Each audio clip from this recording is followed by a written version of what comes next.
Israel and the U.S. stepping up attacks on Iran as the Senate holds a vote on whether to allow a future vote on limiting the president's war authority.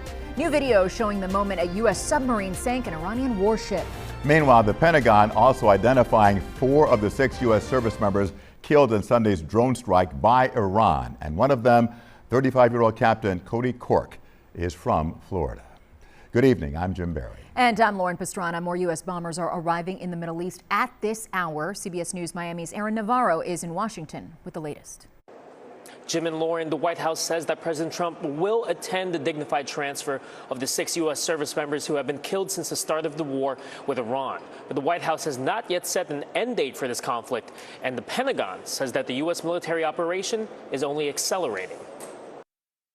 The Defense Department released video of the moment it says a U.S. submarine sank an Iranian warship in the Indian Ocean as the U.S. intensifies its military campaign against Tehran. American forces have struck more than 2,000 targets, destroying hundreds and hundreds of ballistic missiles, launchers, and drones. At a Pentagon briefing Wednesday, Defense Secretary Pete Hegseth said the U.S. and Israeli air forces will soon have complete control of Iranian airspace. It means we will fly all day, all night, day and night, finding, fixing, and finishing the missiles and defense industrial base of the Iranian military, finding and fixing their leaders and their military leaders. Secretary Hegseth said the U.S. military is just getting started with more bombers on the way.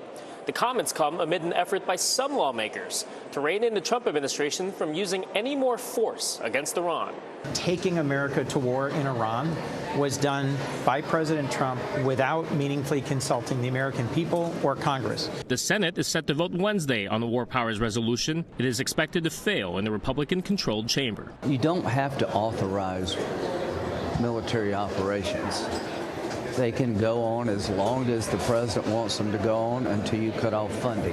The Pentagon also released photos of 4 of the 6 service members killed in an Iranian strike on a U.S. operations center in Kuwait. To the families of our fallen, we grieve with you today. And the White House says it is chartering flights to help evacuate Americans stranded in the region. Meanwhile, the State Department is using commercial, charter, and military flights to help thousands of Americans evacuate the region.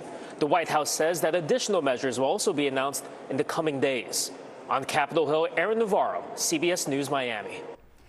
Meantime, officials say executives from defense contractors are set to visit the White House Friday. They say the gathering is to talk about ramping up production as the war with Iran continues. President Donald Trump claims the U.S. military supply of munitions is virtually unlimited. Though some sources say allies in the Middle East are worried about dwindling stockpiles of interceptor munitions used to defend against drone and missile attacks. Well,